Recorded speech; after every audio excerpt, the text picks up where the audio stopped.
This house is mine. You need to leave. What did you say? We live separately because I listened to your selfishness. So don't think you can complain. Really? That's a relief. What? Bradley looked at me with a puzzled expression. But soon, he would understand what I meant. My name is Mindy. I'm 34 and work as an office employee.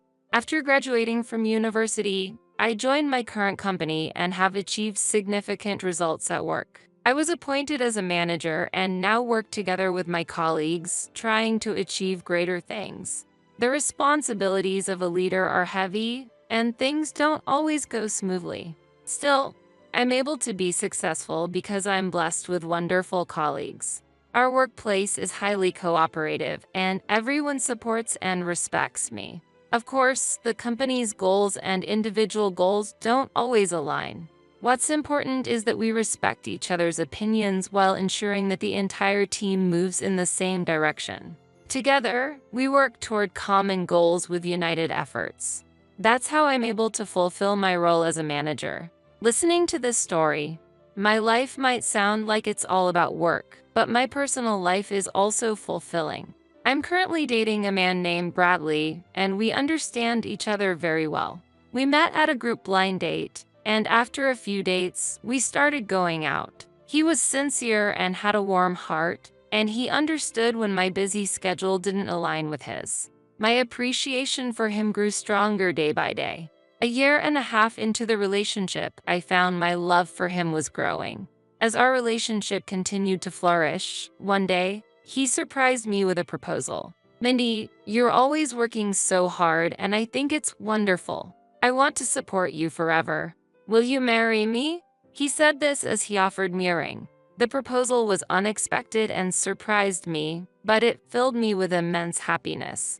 And so, I decided to marry him. Getting married at May 31st seemed a little late, but I was truly glad I found such a wonderful partner. When I shared this joyful news with my mother, she was overjoyed. My father passed away 2 years ago, so he couldn't see me get married, but I was glad I got to make my mother proud. We arranged for both families to meet and successfully held the wedding afterwards. My mother shed tears when she saw me in my wedding dress. Making her happy made me happy too. After the wedding, we began living together in Bradley's old apartment. The apartment was close to the city center, convenient for commuting, and spacious enough for the two of us to live comfortably. We considered finding a new place, but for economic reasons, we decided to continue living in the existing apartment. Starting our newlywed life like this, the happiest thing was being able to spend each day with my husband. Bradley wasn't particularly skilled in housework, but he always praised my cooking and cleaning and never forgot to express his gratitude. His appreciation and compliments were a great support for me, and I hardly felt the burden of household chores. This is how we made our newlywed life enjoyable and fulfilling.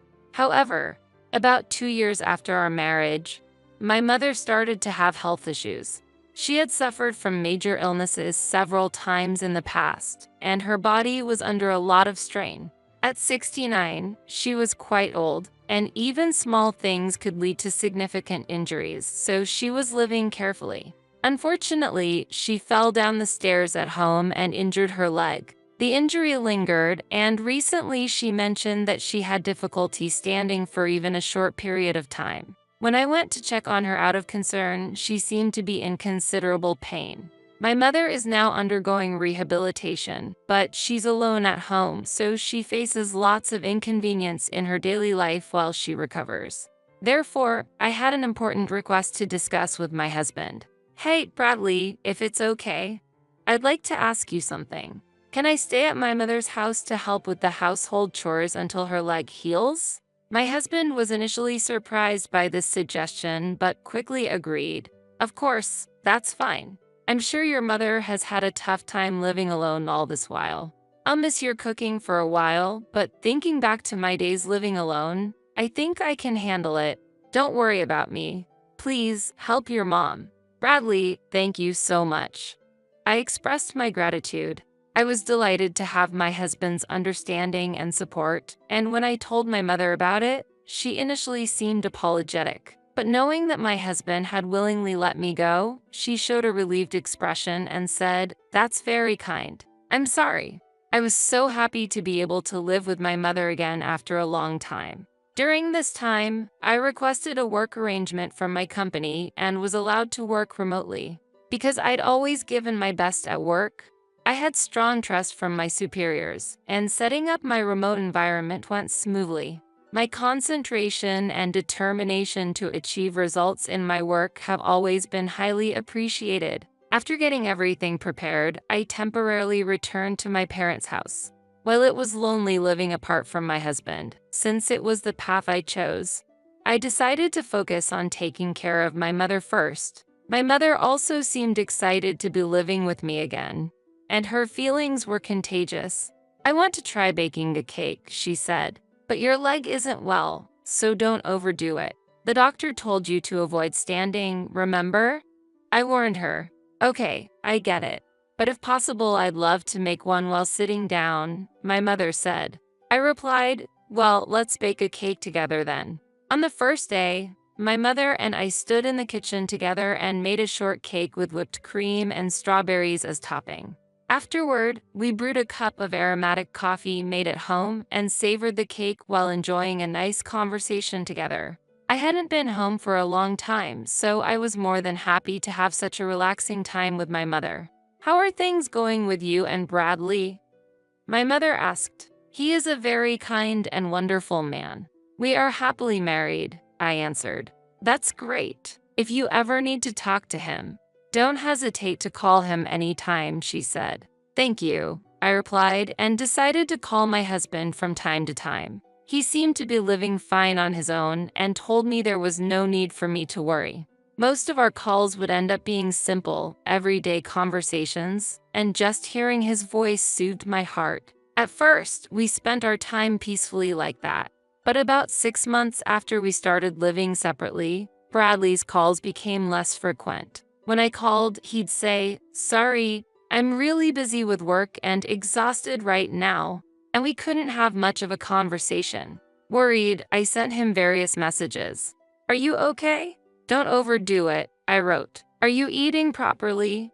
I asked, but all I got was a string of unread messages. I thought maybe he was too busy to reply and suggested, "If it's tough, should I come back for a while?" To that, he only replied, "I'm fine. Just focus on taking care of your mom for now."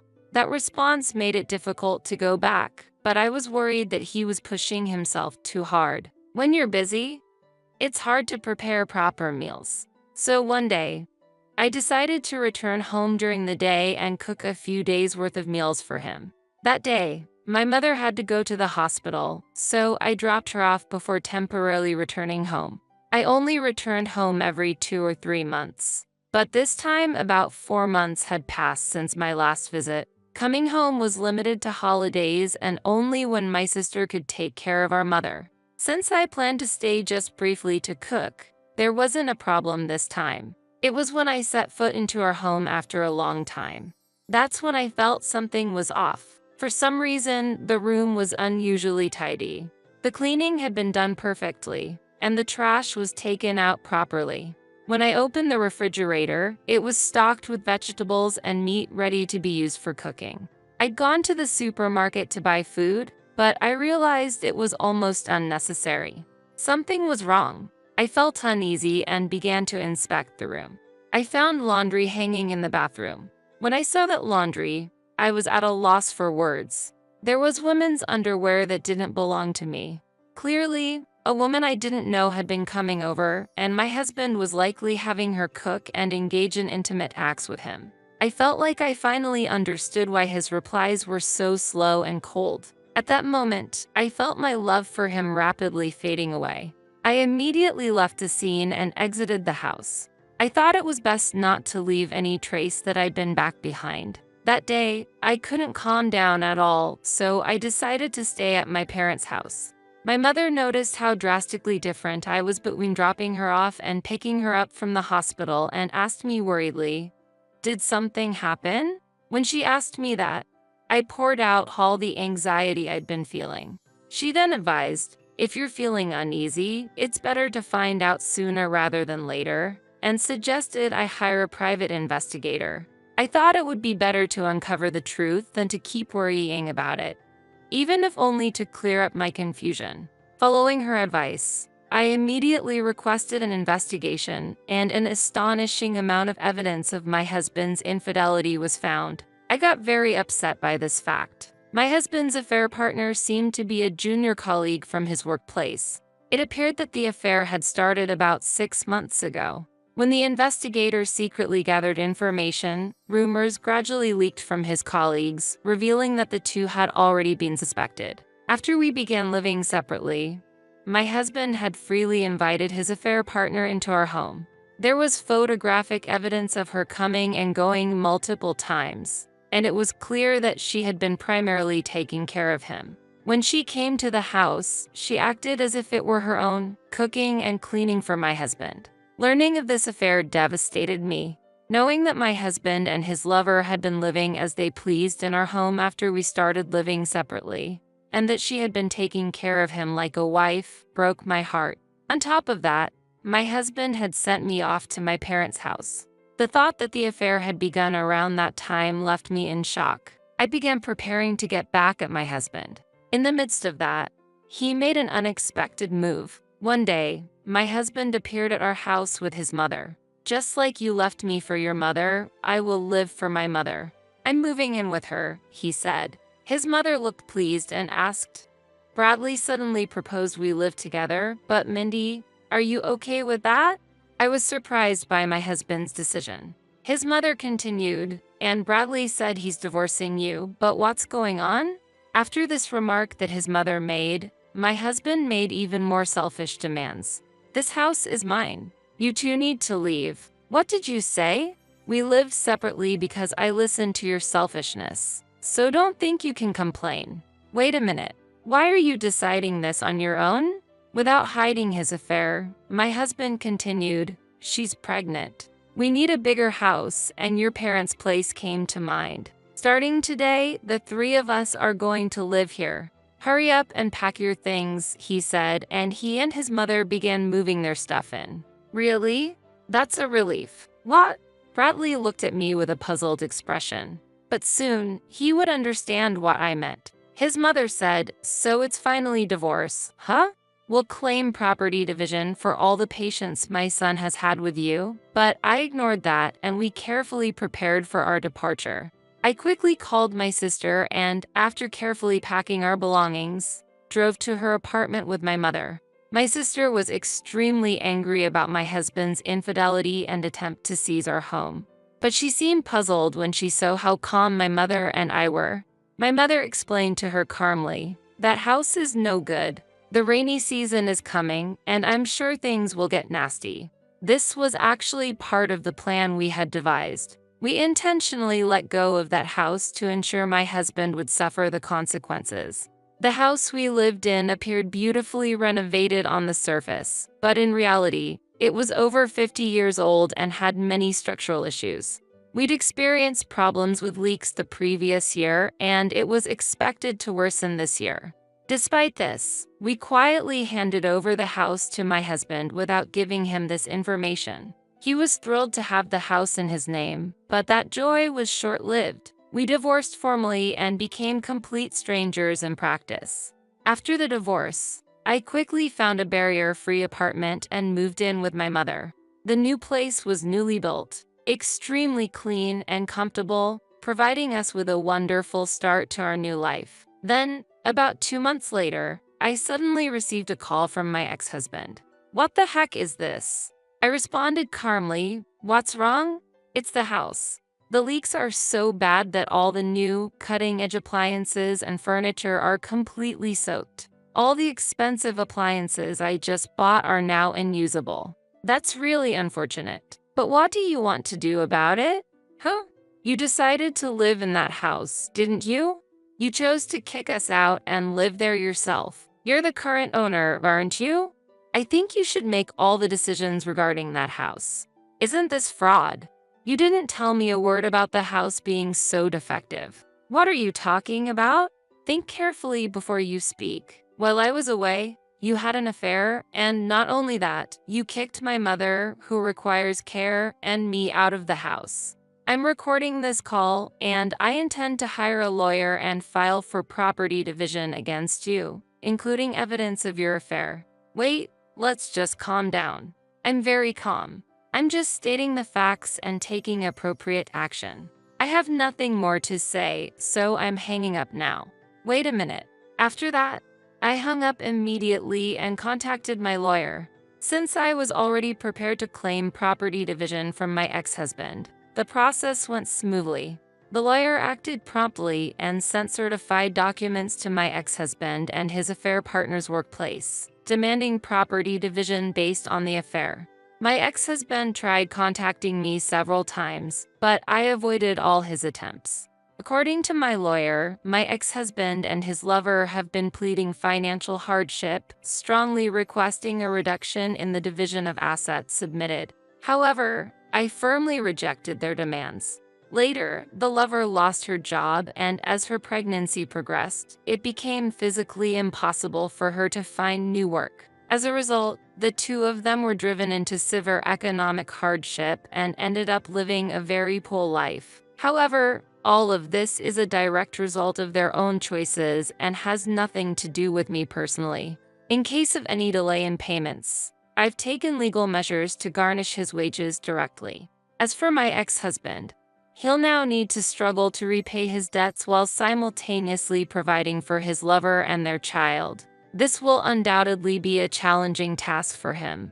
But since it's a direct result of his own choices, there's little room for others to sympathize. Meanwhile, as I work in a position that allows for remote work, I'm living comfortably in our new home with my mother. My income remains stable just like before, and I have financial and emotional peace of mind. Moving forward, I plan to continue this peaceful life while steadily saving and building assets for the future.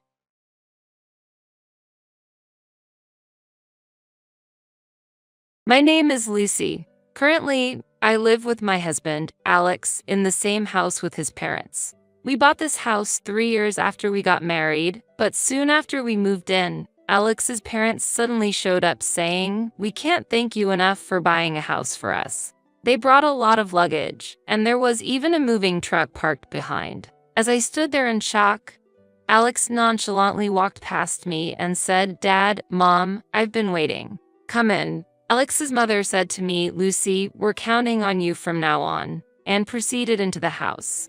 However, seeing the amount of their luggage, I felt they intended to live here, so I quickly asked Alex, "What's going on?"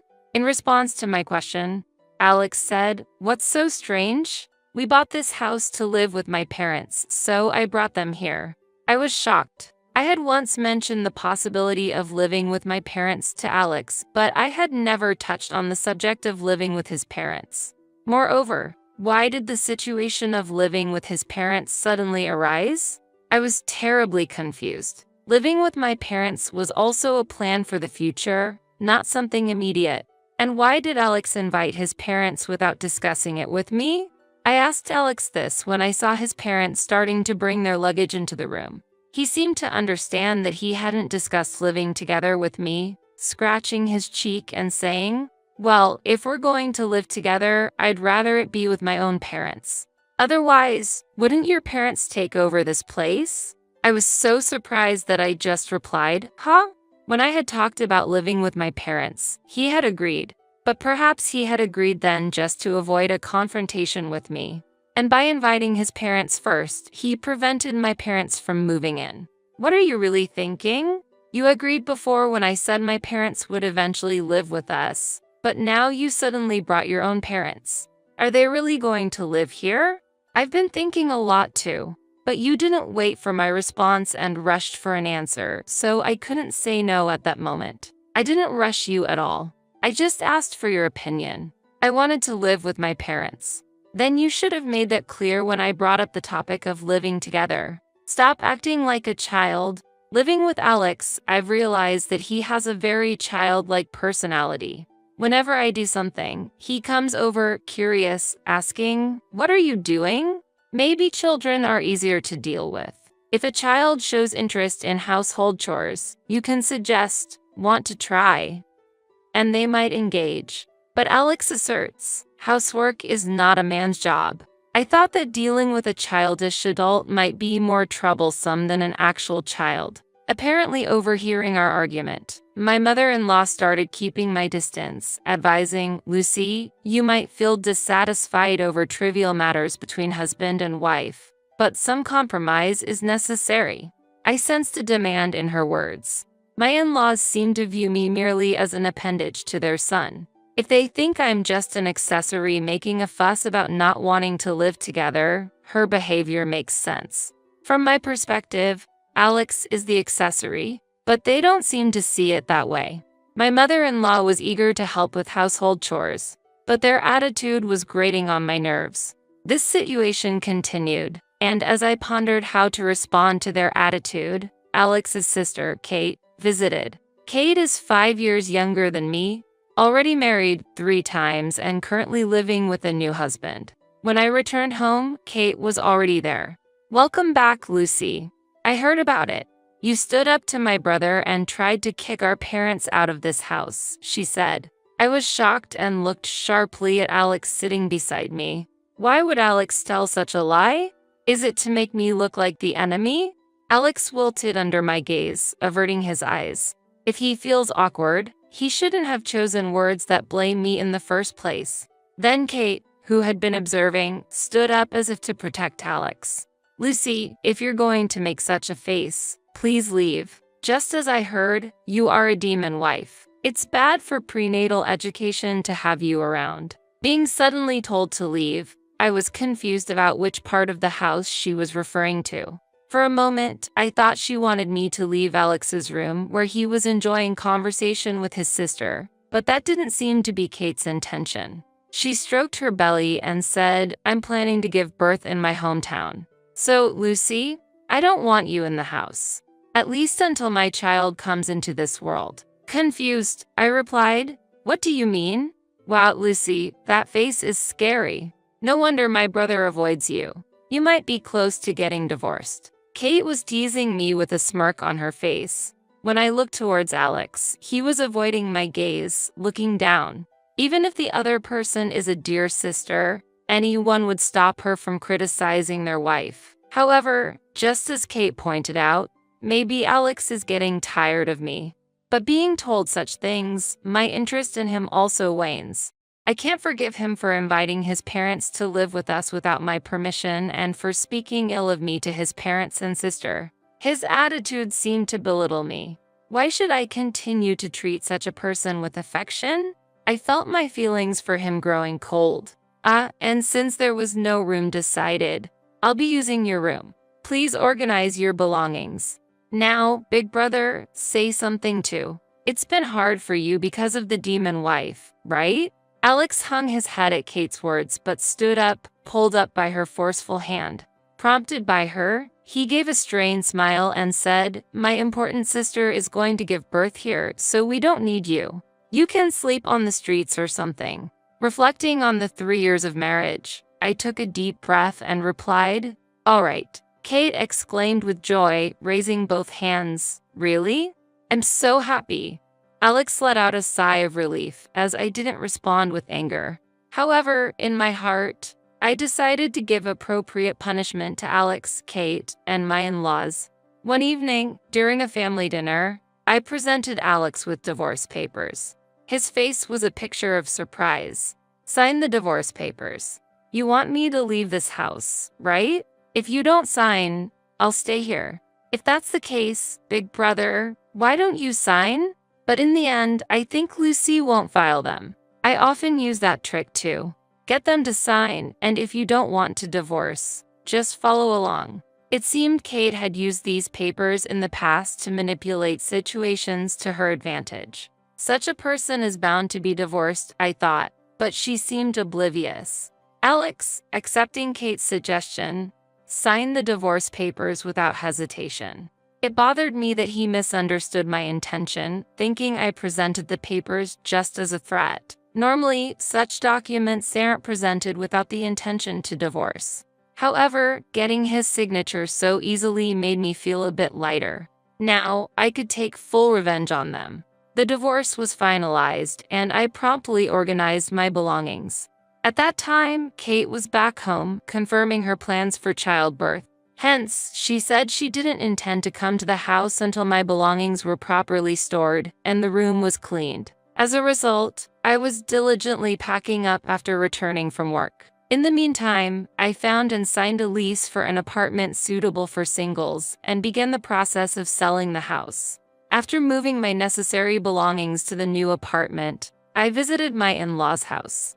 There, I found Alex, Kate, and my in-laws, all four of them together. Knowing that my father-in-law and Alex would be off work that day, and that my mother-in-law and Kate didn't work, I decided to visit when all of them were present. My sudden visit surprised all four of them. Moreover, when I arrived, three of them, except Kate, seemed to have been enjoying alcohol since the afternoon. In their presence, Alex was saying, "Lucky that woman left. She thought if she got angry, everything would go as she wanted. She acted so arrogantly, troubling me." My mother-in-law responded, "Indeed, Lucy had a somewhat difficult personality. The reason I was angry with Alex was that he started living with his parents and even made me leave the house for his sister, all without discussing it with me. I was angry because of his unreasonable actions. However, it seems within the in-laws family, I am somehow perceived as the bad one. Listening further, remember the girl I introduced earlier? It seems he started dating her, but she's a better match than the previous sister-in-law, right? I think a more adorable woman suits my brother better." They discussed his shocking affair. If their relationship started a week ago, that was when I was already proceeding with the divorce, so I guess it won't be an issue of infidelity. But still, his actions infuriated me. I briskly opened the room door and checked the faces of the chatting in-law family. The four of them seemed not to expect my return and were surprised. I came with the real estate agent. Lucy, who is that man behind you?" Alex asked, pointing to the man behind me. Before I could say anything, Kate exclaimed, "Isn't that sister-in-law's new partner? Brother, this is infidelity. Let's make her support us financially." In the midst of everyone thinking Alex and I are still married, I've lost all patience with Kate, who, despite having introduced Alex to a new lover, is now making a fuss demanding money. Amidst this, the real estate agent handed a business card to my father-in-law and greeted him. Looking at the card, my father-in-law wondered, "Why is someone from real estate here?" The agent replied, "To appraise the value of this house." My in-laws exchanged glances and started laughing. "We plan to continue living here, so no appraisal is needed." However, the agent clearly stated, "Actually, this house is in Lucy's name. She wishes to sell it, so we are proceeding with the sale." Upon hearing this, my in-laws showed expressions of surprise, seemingly unaware of this fact. Perhaps Alex hadn't accurately conveyed this information. Alex said he would explain the details himself, so I left it alone.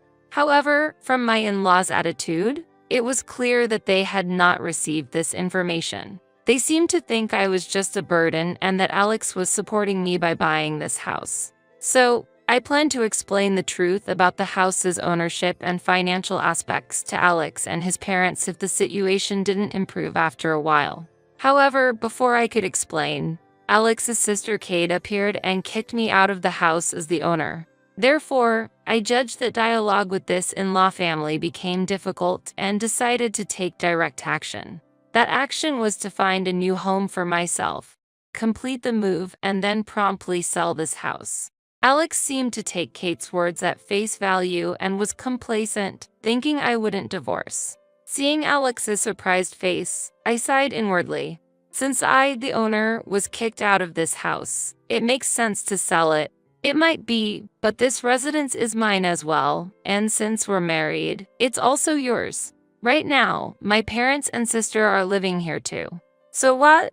Whether you or your family are here, it's irrelevant to me. Besides, we divorced quite some time ago. You signed the divorce papers, right?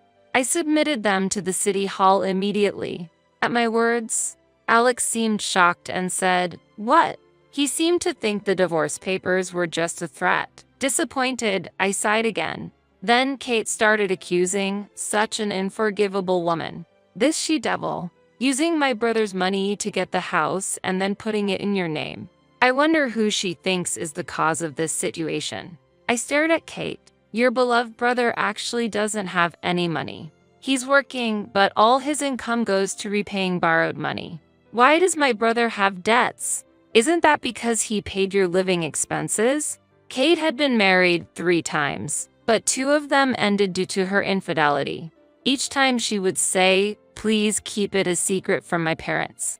I don't have the funds, so help me," and Alex would comply with her unreasonable requests. At first, I didn't notice, but then I discovered that the savings we were supposed to be building together had significantly decreased and confronted Alex about it. It turned out that Alex had been giving living expenses to his sister Kate without telling me. Despite this, I resolved the house payments using my own savings.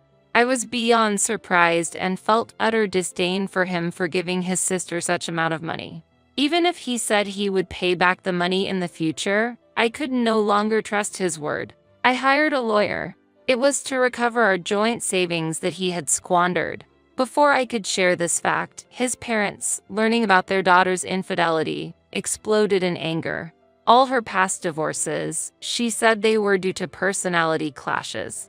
To think Kate was unfaithful. Such a dirty child. We didn't raise our children to be adulterers. Wait, Mom, Dad, it's just Lucy talking nonsense. This isn't true. Perhaps feeling disadvantaged in this situation, even Alex, who doted on Kate so much, exclaimed, "It's all your fault. Because of all the money I gave to you to support your life, I ended up in debt, and because of you, Lucy and I had to divorce." Hearing this, I said, "Is it really all Kate's fault? It was your decision to suddenly bring your parents to my house, wasn't it? It was you who collaborated with your family to label me a wicked wife. And to think, just because your sister is your favorite, you plan to drive me out of the house, eventually leaving me to live on the streets? That's ridiculous." He tried to cling to my leg, but I kicked him away. "I'll be getting back all the money I paid on your behalf.